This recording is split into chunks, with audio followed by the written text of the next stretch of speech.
Hi hello. അങ്ങനെ ഇന്നത്തെ ഇഷ്ടം മാത്രം പ്രൊമോയിൽ അടിപൊളി സീനുകളാണ് കേട്ടോ വന്നിട്ടുള്ളത്.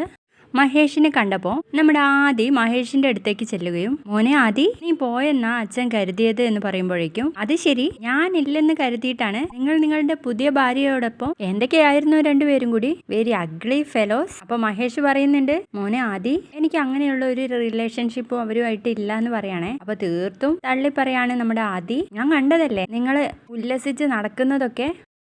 അതും പറഞ്ഞ് ആദ്യം അങ്ങ് പോവാണ്.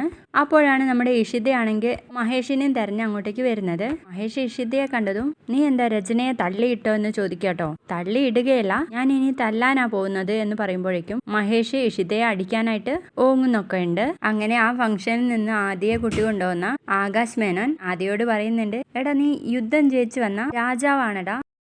മഹേഷിനെതിരെ ഒരു സെഞ്ചുറി, ഇഷിതയ്ക്കെതിരെ മറ്റൊരു സെഞ്ചുറി എന്നൊക്കെ ഇങ്ങനെ പറഞ്ഞിട്ടാണ് കാറിൽ കൂട്ടിയിട്ട് പോകുന്നത്. അപ്പൊ ആദ്യം ഒരു ചോദ്യം ചോദിക്കുന്നുണ്ട് ആകാശ് മേനോനോട്, സത്യത്തിൽ നിങ്ങൾ എന്റെ ഡാഡിയെ തകർക്കാൻ വേണ്ടിയിട്ടല്ലേ നിങ്ങൾ എന്നെ ഉപയോഗിക്കുന്നതെന്ന് ചോദിക്കുന്നുണ്ട്. അത് നമ്മുടെ രചന ആദ്യ ആകാശിനോട് ചോദിച്ചിട്ടുണ്ടായിരുന്നു. അവന് പക്വത വരുമ്പോൾ നമ്മൾക്കെതിരെ തിരിയുന്നുള്ള കാര്യം അതുപോലെ തന്നെ സംഭവിച്ചിരിക്കുകയാണ്.